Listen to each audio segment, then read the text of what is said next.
काफी बड़ी करके तुझे ना दिखेगी कभी चाह के भी मेरी ये औकात।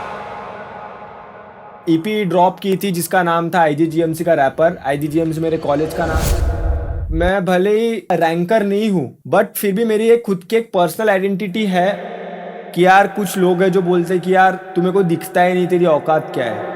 तो ये डिसरिस्पेक्ट एंड डिसरिस्पेक्ट ऐसा मैंने सिलेबल राइम किया है और साथ में कि किसी को डिस करके मेरे को आगे बढ़ना। इन जनरल मेरे को काफी लोग बोलते हैं कि यार तेरे को तो रिजर्व कोटा मिला है, तेरे तू तो आरक्षण से आया है, तेरा खुद का क्या वजूद है एंड ऑल।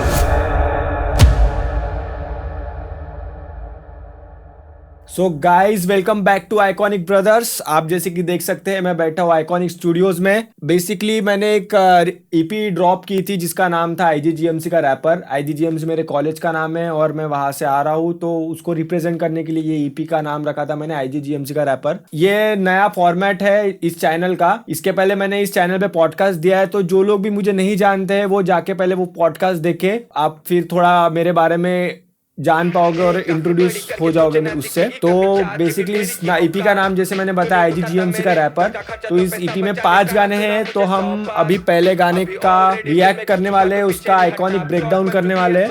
तो ये ईपी मैंने इसलिए बनाई थी क्योंकि मैं जिस कॉलेज में पढ़ता हूँ उस कॉलेज का नाम है आईजीजीएमसी। तो मेरे को ऐसा फील हुआ उस कॉलेज में कि यार ना मतलब मैं इतना बड़ा टॉपर हूँ, रैंकर हूँ ना, मैं ऐसा बाकी चीज़ों में इतना इन्वॉल्व रह पा रहा हूँ। तो मेरी खुद की क्या आइडेंटिटी इस कॉलेज में। फिर मैंने बहुत सोचा और फिर मैंने जाना कि यार मैं भले ही रैंकर नहीं हूँ बट फिर भी मेरी एक खुद की एक पर्सनल आइडेंटिटी है और वो है कि मैं रैपर हूँ, इस कॉलेज का एक लौता रैपर। तो इसके साथ ही मैंने फिर ये ईपी का नाम आईजीजीएमसी का रैपर रखा। तो बेसिकली इस ईपी में 5 गाने हैं और इस गानों का सीक्वेंस भी वैसी ही है, IGGMC। आई से आता है आई एम हिप हॉप, जी से आता है ग्लोरी बार फेस्ट, फिर जी से आता है गट्स और ग्लोरी, एम से आता है मिली भगत और सी से आता है क्राउन ऑफ आईजीजीएमसी। इस ईपी का पहला गाना मैंने क्राउन ऑफ आईजीजीएमसी लिखा था, तो उसके बारे में स्टोरी अपन बाद में उस अगले वीडियो में बताऊंगा कि उस स्टोरी क्या है। तो फिलहाल पहला ट्रैक तो आई एम हिप हॉप था बट अभी अपन ग्लोरी बार फेस्ट रिएक्ट करेंगे। इसके कुछ चीजें मैं आपको बताऊंगा। मतलब काफ़ी दिन हो गए मैंने मेरे खुद के वीडियोस देखे हुए, तो मैं बोला कि एक बार देख लेता हूँ मेरे वीडियोस कैसे क्या है। बहुत दिनों बाद मेरे को वापस मेरी ईपी सुनने की इच्छा हुई, तो मैं बोला कि आज ऑडियंस के साथ मेरी ईपी सुनते। तो अगर आप वाइब करते हो मेरे साथ तो कमेंट्स में भर दो और जाके मेरी ईपी सुनो। अभी अपन रिएक्शन स्टार्ट करते हैं।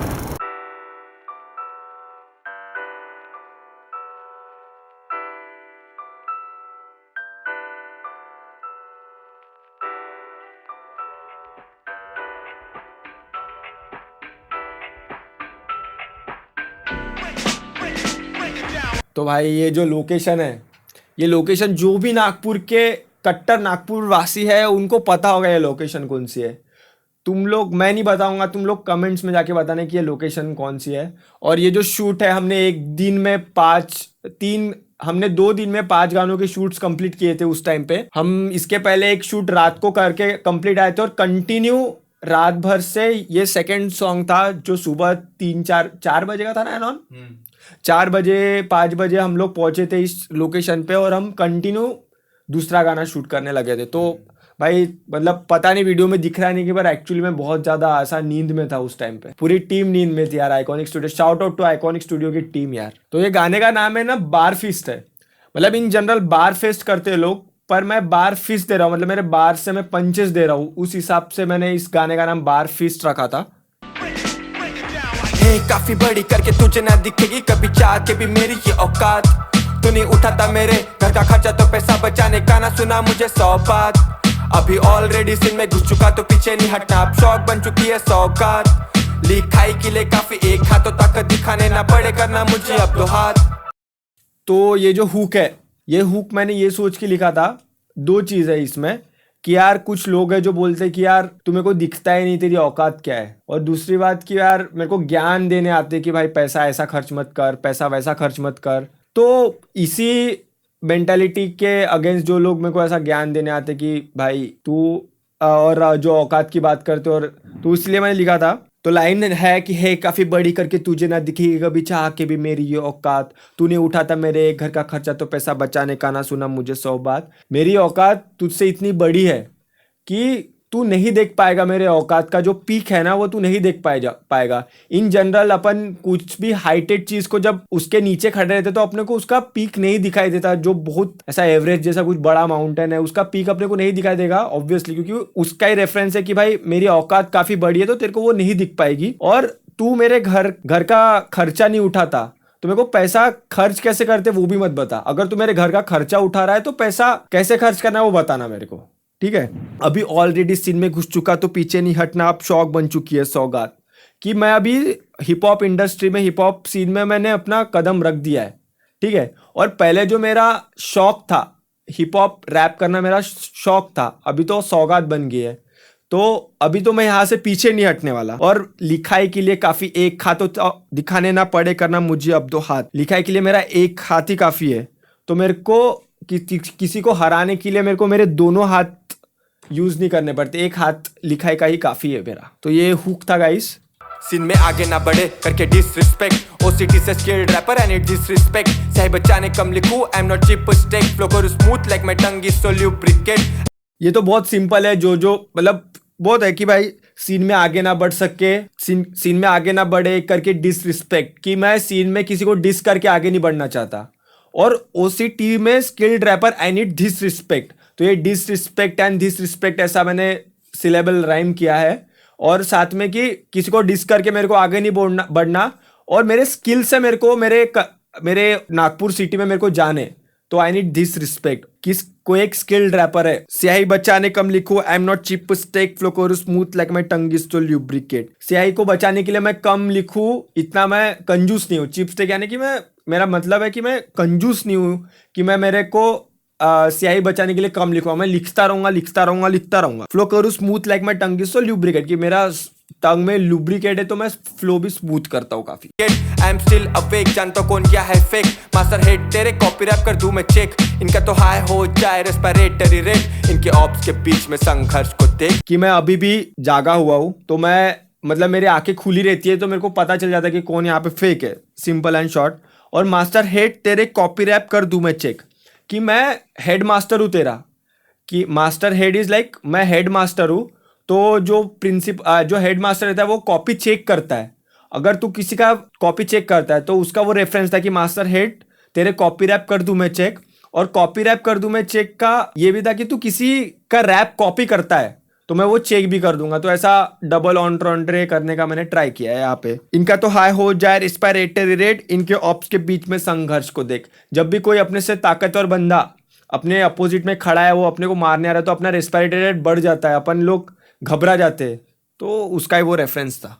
सिर्फ फ्लेक्स रैप पे कोई फैक्ट्स नहीं है बे, पर मान ले जैसे तेरे नेता का भाषण है ये, आके ना पूछो मुझसे तेरी मेरिट क्या है, रैप सीन में लागू ना होता आरक्षण बे।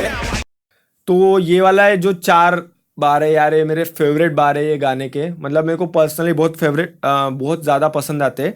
तो इसका ऐसा है कि सिर्फ फ्लेक्स रैप है, इनमें कोई फैक्ट्स नहीं है बे। कि मैंने अभी तक के जो चीज़ बोली कि ठीक है मानता हूँ तेरे लिए ये, मतलब मैं आगे वाला के लिए बोल रहा हूँ कि ठीक है तेरे को लग रहा होगा कि मैं फ्लेक्स रैप कर रहा हूँ, इसमें कोई फैक्ट्स नहीं है, पर तू ये चीज़ मान ले। जैसे तेरे नेता का भाषण है ये, कि जैसे नेताओं के भाषण अपन भले वो झूठ मूठ के भाषण देते बट अपन उसको मान लेते कि ये सच ही बोल रहा है, वैसा तू मेरा जो अभी मैंने रैप किया है इसके पहले जो बार्स मारे तू उसको भी एक्सेप्ट कर ले कि ये सच ही है करके। आके ना पूछो मुझसे तेरी मेरिट क्या है, रैप सीन में लागू ना होता आरक्षण में।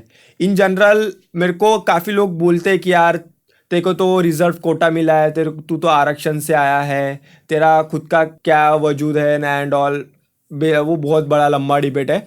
तो इसमें वो उस चीज़ का रेफरेंस लेके मैं यहाँ पे आ रहा हूँ कि भाई कि मेरे को रैप सीन में आके मेरे को मत, ठीक है बाहर जितना भी बोल रहे हो तुम एजुकेशनल डिबेट करना तो आ जाना बाद में, पर अभी रैप सीन में तो यहाँ पे तो कोई मेरिट लागू नहीं हो रहा है। कि मेरे को आके पूछ मत कि तेरी मेरिट क्या है, रैप सीन में लागू ना होता आरक्षण में, कि रैप सीन में आरक्षण लागू नहीं होता यहाँ पे, तो मेरिट की बात मत कर।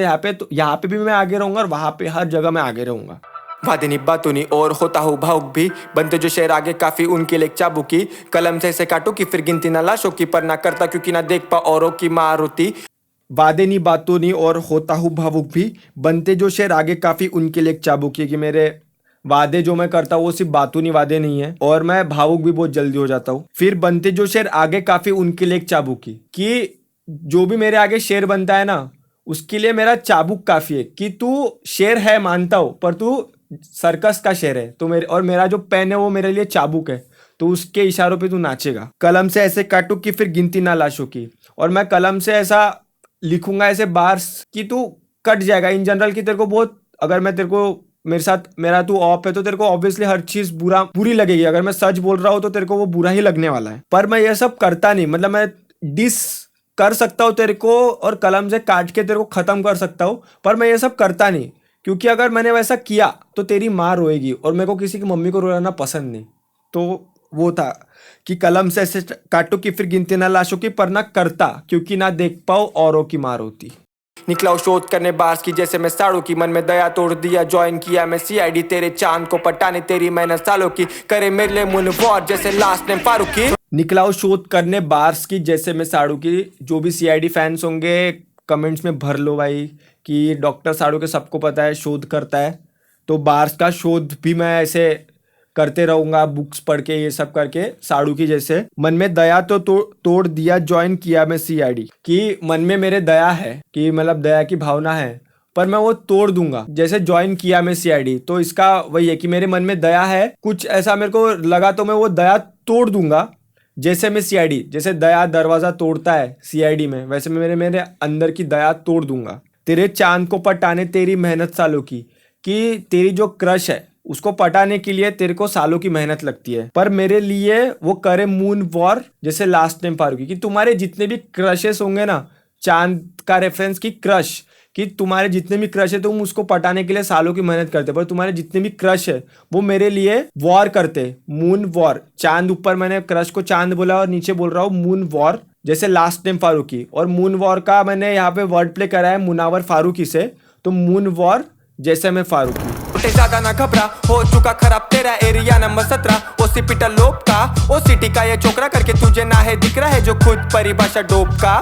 तो छोटे ज्यादा ना घबरा, हो चुका खराब तेरा एरिया नंबर 17 ओसीपिटल लोब का। तो ओसी अपने जो ब्रेन में अलग अलग एरियाज रहते हैं उसमें एक ओसीपिटल लोब है, तो ओसीपिटल लोब का जो एरिया नंबर 17 है वो तेरा खराब हो चुका है। तो इसका कंटिन्यूएशन में आगे वाला बार ऐसा है, इसलिए ओसीटी का एक छोकरा करके तुझे ना है दिख रहा है जो खुद परिभाषा डोप का। जो ओसीपिटल लोब का जो एरिया नंबर 17 रहता है ना, अगर वो खराब हो गया तो अपने को ना ब्लड विजन दिखती है। तुम लोगों का जो भी लोग हेटर्स है उन लोगों का वो ओसीपिटल लोब का एरिया नंबर 17 खराब हो चुका है, इसलिए ओसीटी का ये छोकरा तेरे को दिख नहीं रहा है, क्योंकि तेरी ब्लड विजन हो चुकी है, जो खुद डोप का एग्जाम्पल है। फिजिकली आधा तो लिरिकली आना, और साथ मुझे हरा के गिराने के लिए तुझ जैसे दोला। सच्चा हूं मैं बंदा, पर अगर तू जो बदला तो फिर मुझ जैसा ना कोई है दोगला। तो जैसे कि मेरा वेट बहुत कम है, मैं फिजिकली ऐसा बहुत पतला दिखता हूँ, तो मानता हूँ भाई कि फिजिकली आधा हूँ पर लिरिकली आना। और मैं इन जनरल इस चीज़ में मानता हूँ कि यार फिजिकल फाइट्स से ज़्यादा जो आइडियोलॉजिकल फाइट्स और फाइट्स रहती है, जो डिबेट वाली फाइट्स रहती है, उस पर मैं ज़्यादा विश्वास करता हूँ। तो फिजिकली आधा पर लिरिकली आना, और लिरिकली आ रहा होगा तो तू अकेला मत आ भाई, मेरे को गिराने के लिए तुझ जैसे और 2 लगेंगे, क्योंकि तू अकेला मेरे को लिरिकली तो नहीं हरा सकता। और सच्चा हुए बंदा, पर अगर तू जो बदला तो फिर मुझ जैसा ना कोई है दोगला, कि मैं सच्चा ही बंदा हूँ पर अगर तू बदला तो फिर मुझ जैसा कोई दोगला और कोई नहीं रहेगा। दिमाग तेरा खोखला, क्या है 4/3 पाई आर क्यूब एरिया तेरे सर का, कि तेरा दिमाग इतना खोखला है कि शायद तेरे उसका जो एरिया है वो 4/3 पाई आर क्यूब रहेगा। 4/3 पाई आर क्यूब जो है वो वॉल्यूम ऑफ स्पीयर रहता है। तो वॉल्यूम ऑफ स्पीयर यानी स्पीयर जो खोखला रहता है, इसलिए मैंने बोला कि 4/3 पाई आर क्यूब एरिया तेरे सर का। और भोला भाला तुझे जो लगे ये लड़का वही बनेगा कल चेहरा तेरे डर का। ये तो भाई बहुत सिंपल लाइन है यार, ये तो समझ ही सकते हो। दिमाग तेरा खोखला, क्या है 4/3 पाई आर क्यूब एरिया तेरे सर का। भोला भाला तुझे जो लगे ये लड़का वही बनेगा कल चेहरा तेरे डर का।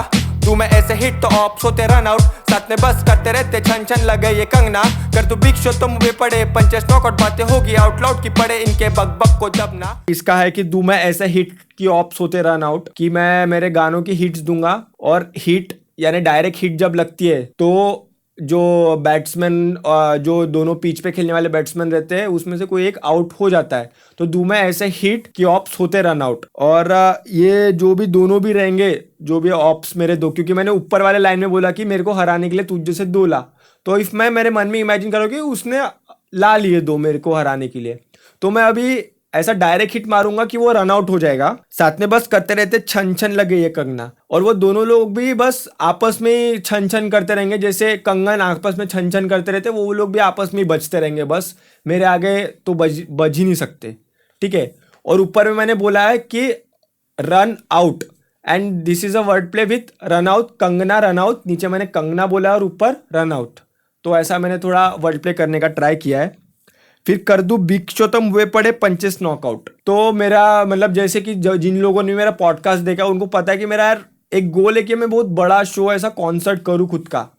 तो मैं जब भी ऐसा बिग शो करूंगा तो मेरे जितने भी जलने वाले लोग रहे, हेटर्स है, उनके मुंह पे पंचेस पड़ेंगे नॉकआउट। और जो बिग शो एक WWE का प्लेयर है, वो भी उसका जो एंडिंग मूव रहता है वो नॉकआउट पंच रहता है, तो उसका वो रेफरेंस था कि कर दूं बिग शो तो मुंह पे पड़े पंचेस नॉकआउट।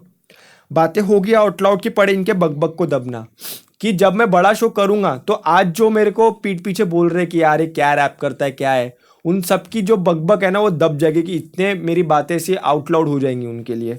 रुक रुक चलना मुझको पसंद ना, सफलता हाथ में क्या करूँ घमंड का, ना हो फिर फोकस बनने उसे पकड़ना, लपेट जाओ कफन में पर बातें दफन ना। ये काफी बड़ी करके तुझे ना दिखेगी कभी, चाह के भी मेरी ये औकात, तूने उठाता मेरे घर का खर्चा तो पैसा बचाने का, ना सुना मुझे 100 बात। अभी ऑलरेडी सीन में घुस चुका तो पीछे नहीं हटना, अब शौक बन चुकी है सौगात, लिखाई के लिए काफी एक हाथ तो ताकत दिखाने ना पड़े करना मुझे अब तो हाथ। यह संघर्ष। ऐसा रुक रुक के चलना मुझको पसंद ना, रुक रुक के चलना अपने को पसंद ही नहीं है। सफलता हाथ में तो क्या करूँ घमंड का, कि अगर मेरे हाथ में सफलता है तो मेरे हाथ में इतनी सफलता रहेगी कि मेरे दोनों हाथ भरे रहेंगे, तो मैं घमंड कहाँ रखूंगा। तो सफलता हाथ में तो क्या करूँ घमंड, यार घमंड रख के क्या ही करूँ अगर सफलता हाथ में ना हो। फिर फोकस बनने उससे पकड़ना, कि अगर सफलता नहीं मेरे हाथ में तब भी मैं घमंड नहीं पालूंगा, क्योंकि मेरा फोकस रहेगा कि सफलता मेरे हाथ में है, तो घमंड का तो सवाल ही नहीं उठता। लपेट जाओ कफन में पर बातें दफन ना, कि भाई मैं अगर मेरे को कफन में लपटा भी दिए ना तब भी मैंने जो बातें बोली है वो कभी दफन नहीं हो सकती। मेरे को भले ही दफना लो जला लो, पर मैंने जो बातें कही है मैंने लिखी है वो कभी दफन नहीं हो सकती, उसका वो रेफरेंस था। सो गाइज ये था हमारा ग्लोरी बार फेस्ट पे रिएक्शन और साथ में ब्रेकडाउन, उसका एक आइकॉनिक ब्रेकडाउन में उसका रिएक्शन और उसका ब्रेकडाउन। तो जिसको भी अभी शायद जिन्होंने भी अभी ये वीडियो देखा है और उनको थोड़ा रिलेट कुछ बार हुए होंगे तो जाके पूरा ट्रैक जाके सुनो, कमेंट करो, और साथ में इस वीडियो के नीचे भी कमेंट करो। हमारा अभी ये न्यू सेगमेंट है आइकॉनिक ब्रेकडाउन का, आइकॉनिक पॉडकास्ट के बाद हम अभी आइकॉनिक ब्रेकडाउन कर रहे हैं, तो ये हमारा थोड़ा न्यू सेगमेंट है। तो आप हमको कमेंट्स में बताओ, रिव्यू दो कि हम इसमें क्या और अच्छा कर सकते हैं, क्या कुछ अच्छा यहाँ पे गलती हो रही है, यहाँ पे सही हो रहा है, या फिर ये तुमको कुछ बोर लग रहा है, तुम थोड़ा इंटरेस्टिंग करो, ये सब हमको रिव्यू दो ताकि हम और इम्प्रूव करते रहेंगे। नागपुर में हम सीन में ऐसे चीज़ें है नहीं, हम अभी ट्राई कर रहे हैं हिप हॉप सीन में ये सब चीज़ें लाने का, तो सपोर्ट दिखाओ गाइस। और मतलब हम हेट देने से पहले यार हमको हेट दो, बट क्रिटिकल हेट दो, कि तुम कुछ अच्छा बता रहे हो, ऐसा क्रिटिक कर रहे हो, तो फिर हमको मजा भी आएगा वो ऐसा देखने में, और अच्छा लगा होगा तो शेयर करो, सपोर्ट दिखाओ। साथ में जिसको भी mix mastering, beat production, videography और रिकॉर्डिंग कुछ भी ट्रैक से रिलेटेड कुछ भी करना होगा, आइकॉनिक स्टूडियो में आ जाओ, लिंक डिस्क्रिप्शन में है, मेल डिस्क्रिप्शन में है, कॉन्टैक्ट नंबर भी, इंस्टाग्राम सब डिस्क्रिप्शन में मिल जाएगा तुमको, मेरे EP की लिंक डिस्क्रिप्शन में मिल जाएगी, जाके चेक करो, और कुछ भी रहेगा तो आना आइकॉनिक स्टूडियो में गाइस। Thank you.